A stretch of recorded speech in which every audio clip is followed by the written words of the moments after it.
In the history of the world, nothing good has ever followed the words, "We need to talk," particularly when they are preceded by the spouse's unabridged given name. When Greg became Gregory, I knew the last chapter had begun to unfold. The private eye I hired, he looked like a 1950s gumshoe who had escaped from a black and white detective movie, bugged the hotel room my wife Carol shared with her boss, John Hoffman, the recently promoted executive vice president of sales at Home First Enterprises, the friendly alternative to the big boxes. The pictures showed Mr. Hoffman being friendly with my wife in at least 4 positions. From that moment on, I spent every waking moment plotting my vengeance. The most important thing was to act normal until I was ready to unleash a full measure of hellfire upon the deceitful individuals. The next week went by excruciatingly slow. Carol was very guarded about her workday, which had until then been a major topic of our evening conversations. Each day she became a little more withdrawn. But I never let up. "Did anything interesting happen today?" "So, who did you go to lunch with?" And my favorite, "So how's your new boss doing?" Carol would stammer a vague response and change the subject. Our evenings became very quiet. My private investigator had followed them enough to learn that all of their assignments took place during long lunches on Fridays. Hoffman would leave for a customer call at 11:15, and Carol would duck out 10 minutes later. Her excuse was that she had a chiropractor's appointment. They would rendezvous at a business suites motel on the interstate. We had enough evidence to hang the pair in divorce court. The papers were all in order, the cannons loaded, and the war horses were chomping at their bits. It was time to force their hands. I showed up at Home First Enterprises 5 minutes after Carol left. I walked in and asked Maria, the receptionist, to let my wife know her hubby was here to take her to lunch. "I'm sorry, Mr. Eaton, but your wife left a few minutes ago to see her doctor." "Doctor?" I asked. "She has an appointment every Friday at 11:30. She skips lunch a couple of days a week and takes a long lunch every Friday." "Thank you. I must have forgotten," I answered. The day before, I purchased a prepaid phone so I could call her on a strange number. It was the last week of the quarter, and Carol would have to answer so she didn't miss a sale that could put her in bonus. "Good afternoon. Carol Eaton speaking." Her voice sounded sweet, almost musical, like a salesman should. "Is everything all right?" I could barely get the words out. "What are you talking about?" she asked. "I tried to surprise you by popping in and taking you to lunch. The receptionist said you had a doctor's appointment every Friday. Are you all right?" I tried my best to sound concerned. "I'm fine. It was nothing. A routine adjustment at the chiropractor." I could tell by the tone of her voice that her jaw was clenched. She was not happy, and I hoped that would carry over into her affair. "That's strange because I ran into Dr. Wilczak a couple of hours ago. He said he hadn't seen you in over a year and asked if you were cheating on him. When did you change chiropractors?" No response. "Could you at least tell who our new bone crusher is?" "I really don't have time for this nonsense right now. We'll talk when I get home tonight." She hung up. On a typical Friday night, we ordered pizza, and so it was tonight. I was paying the delivery boy when Carol pulled her jet black BMW into the garage. "Perfect timing," I announced. "I don't feel very well. I'm going to lie down for a while." Carol muttered, then rushed up the stairs. The next sound was the bathroom door slamming. She was still awake 3 hours later when I joined her in bed. I pushed it one last time. "Why are you being so secretive about seeing the doctor? Is there something you're not telling me?" I was relentless. "Carol, I'm sick worrying about you. Please tell me what you're hiding. Stop nagging me. I told you there's nothing wrong. It's been a long day and I'm exhausted." "We'll talk tomorrow," she answered. I had a hard time falling asleep because I could hear Carol crying into her pillow.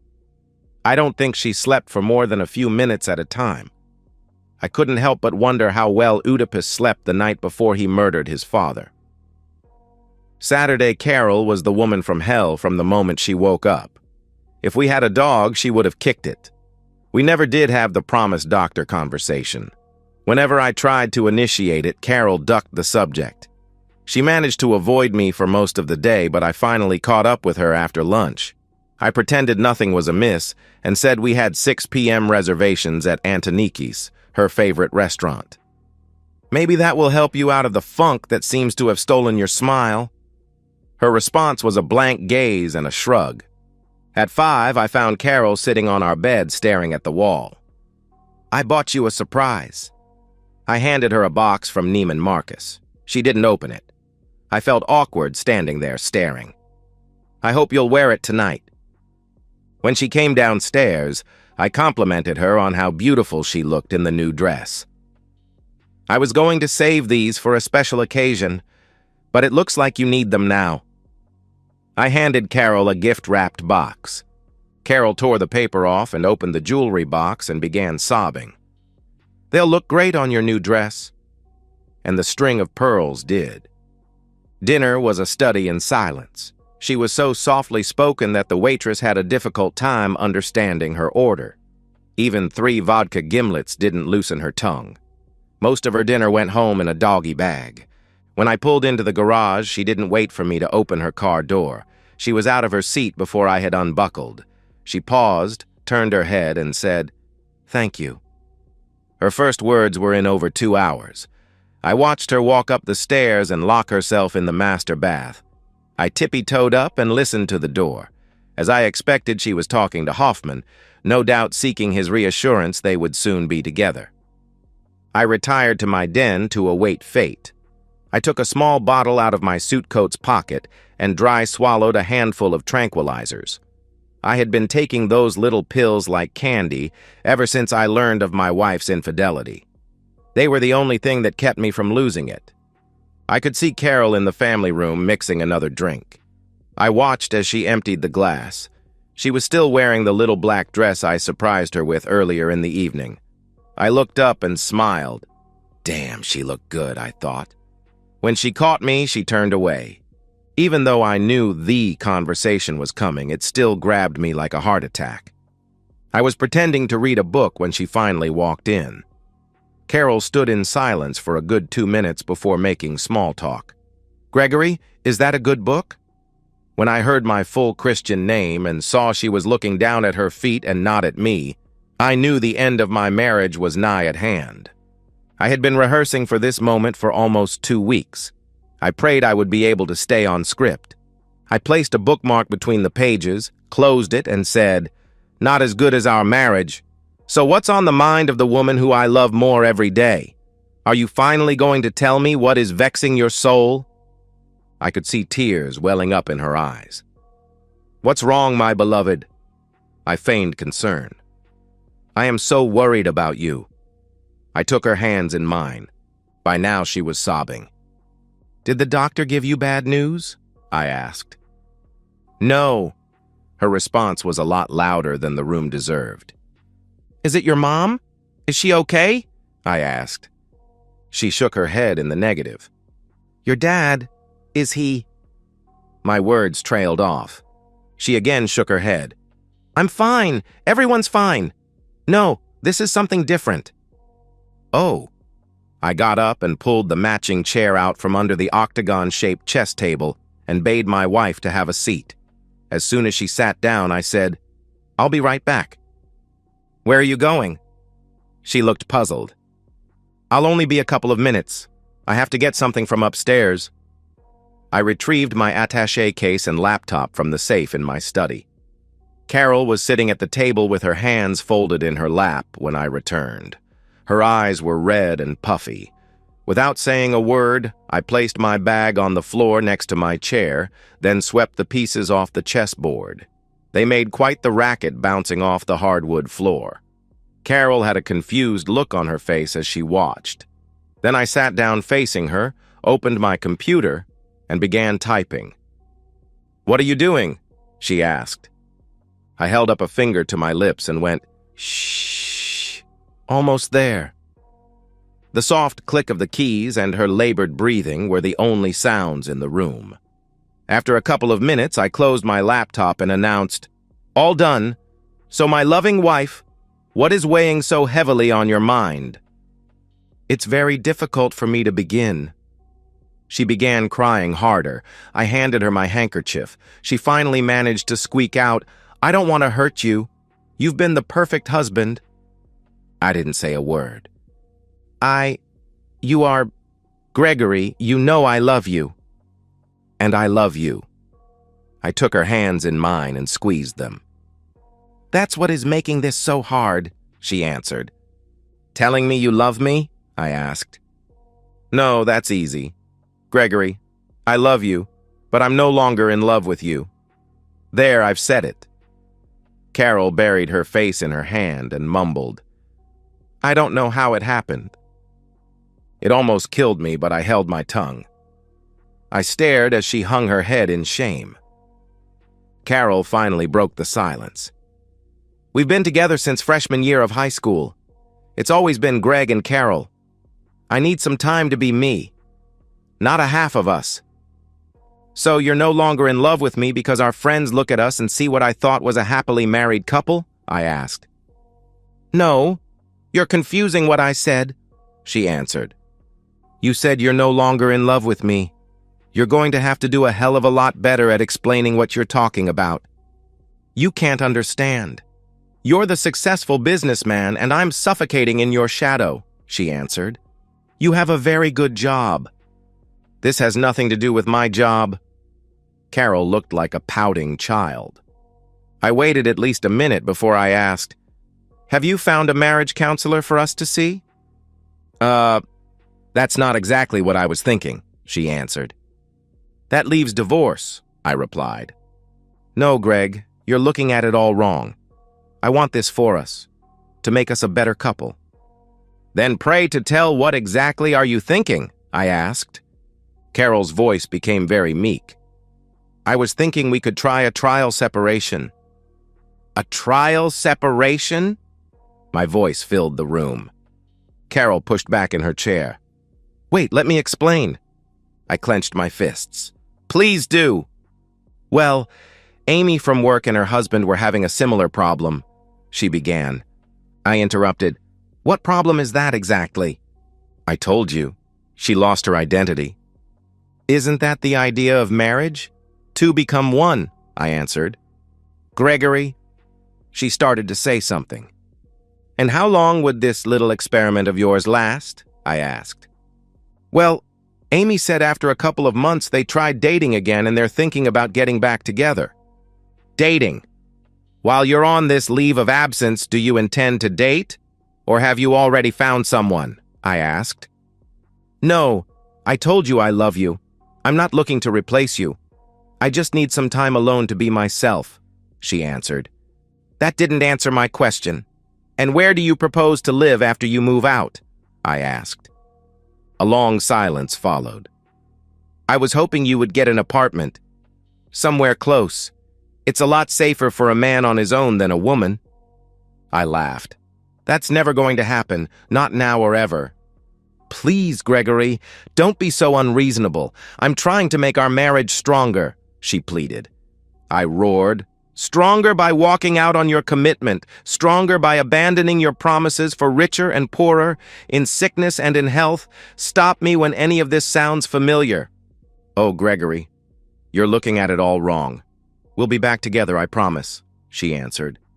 We already know what your promises are worth, I roared. Oh, Gregory, please don't say that. Her voice tailed off. Once again, what exactly happened to make you so unhappy with our marriage? I asked. It wasn't one big thing, just a lot of little things, like going to the country club and having the valet refer to me as Mrs. Eaton. You're upset because a minimum wage car hiker at the country club you just had to join has proper manners. No, it's more than that. It's 100 little things I can't recall.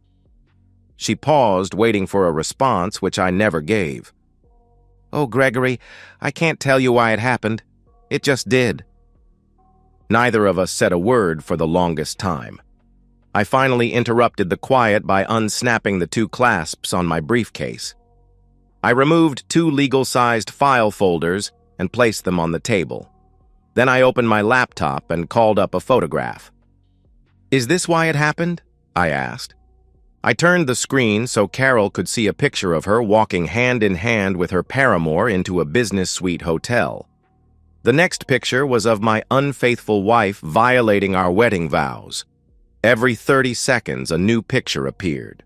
Her face lost all color and she fainted dead away. Her body slouched in the chair.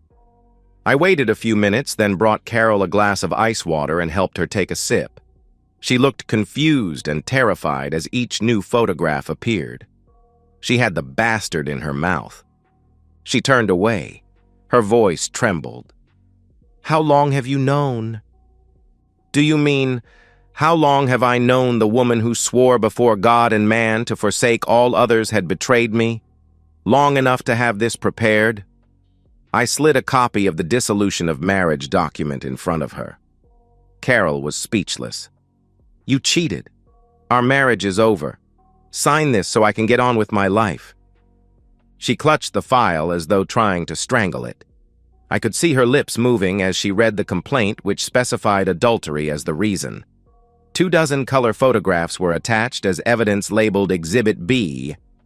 When Carol got to them, she screamed, "Oh God, no!" She began pounding on the table with both fists while wailing something unintelligible.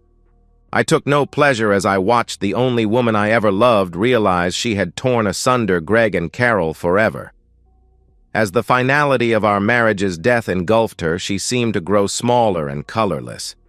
I couldn't help but wonder if she had actually been stupid enough to think I would have ever accepted her bizarre separation.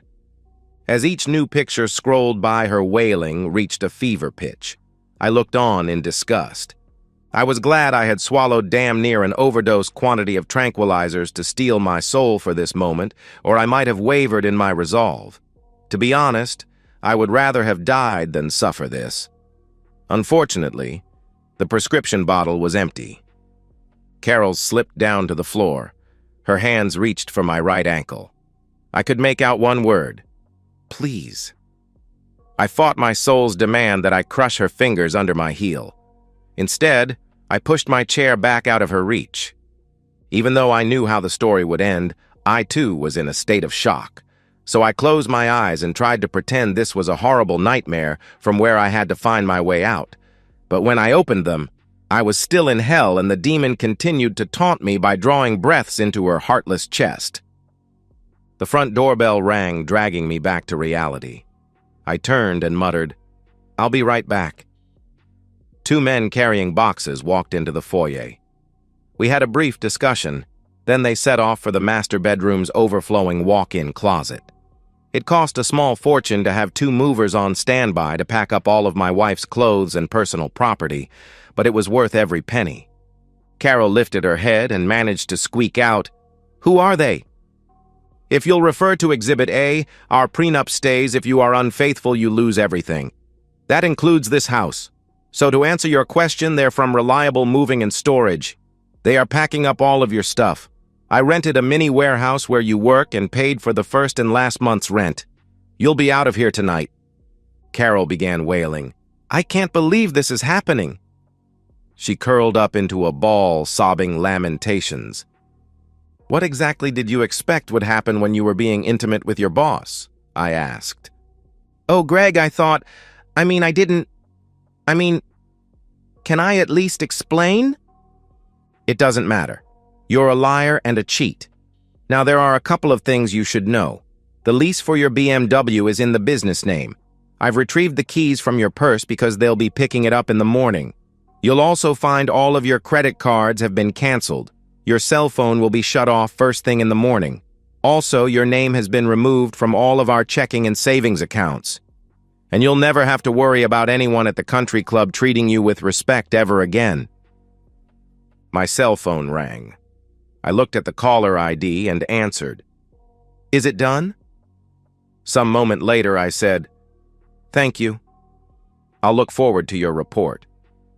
I thought you might like to know your boyfriend's 8-month pregnant wife threw him out when my private investigator gave her copies of these pictures." I turned the monitor so she could see the next debauchery. "I told you he was a player the first time I met him. You said I was being silly. Silly. That word is burned into my soul. 2 weeks later, he was with you. 2 weeks. You lasted a whole 2 weeks before you... There was no need to finish my sentence. I have on good authority his wife swore she would divorce him if he cheated again. Oh, did he forget to mention you're the third bimbo she's caught him with, so he's all yours. I guess you won't have to worry about the dangers of living alone. I wish you a happy life together, until he cheats on you too. Carol's cell phone rang. Let me guess. Loverboy calling to tell you the good news. He's all yours. I took the phone off the coffee table and smashed it on the floor. It stopped ringing. Carol's face was contorted into a grotesque mask. I could see the terror in her eyes. You really thought this one through, didn't you? Well, guess what? I've done a lot of critical thinking. Tomorrow morning, my lawyer will be paying a visit to your employer. We've studied your employee handbook, and you should count on being fired. Your boyfriend, too, for moral turpitude. I wonder if they pay unemployment compensation claims for stupid cheating women. And that's just the beginning. The doorbell rang again. I'll be right back. Carol was frozen in place. Her mouth was sloppy, making strange sounds that weren't quite words. I returned, followed by an elderly man in a gray suit. This is Mr. Jackson. Mr. Jackson is a notary public here to notarize your signature on the divorce papers. We'll have the movers witness it. She finally managed to ask the obvious. What happens if I refuse to sign? Then I hit the send key and everyone you know, family, friends, co-workers, everyone at church, the women at the club, anyone I could find who ever knew, you will receive an email overflowing with scores of pictures documenting your adultery. There's even a couple of short videos. Is there anything I could say to make you change your mind? She asked. You've been doing inappropriate things with your boss for at least 6 weeks, and you tried to talk me into moving out of our house so you could be with him in our bed. I know you aren't stupid enough to think I would keep a lying, cheating woman as a wife. Carol looked like a hollow shell of a person. If at any time tonight you had confessed the truth to me, I would have been willing to try anything to save our marriage. I gave you every chance. Instead, all you did was lie. You betrayed me. You betrayed us. I hate you more than I have ever hated anyone, and I am frightened by how badly I want to hurt you. My hands were shaking with rage. But I'll tell you what I will do. Until 6 weeks ago, you were the embodiment of everything a soulmate could be. You were my every dream, my every fantasy. You were the reason I lived, and you killed all of that in me. Ours is a no-fault divorce state. I have a second set of papers that use the vague, irreconcilable differences grounds for divorce. Sign now and get the hell out of my house before I lose control, and I promise I will never tell anyone the truth. Thank you. That's more than I deserve, she answered.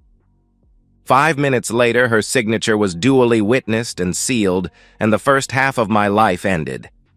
Carol looked numb as she stood at the end of the driveway, waiting for a cab to take her to the Business Suites motel out on the interstate. I booked her their usual suite. I wondered if she would see the humor in that. 2 years have passed. I never broke my promise and told a soul. Until now. And so, we've reached the end of today's story. Was it what you expected, or did it take a twist you didn't see coming? I'm curious to hear your thoughts. Share them in the comments below, and let's get a conversation going. If this story kept you hooked, make sure to hit that like button. And if you're new here or just haven't subscribed yet, now's the perfect time to join our community. I bring you fresh, captivating stories every day, so click that subscribe button and turn on notifications so you never miss out. Thanks for watching, and I'll see you in the next one.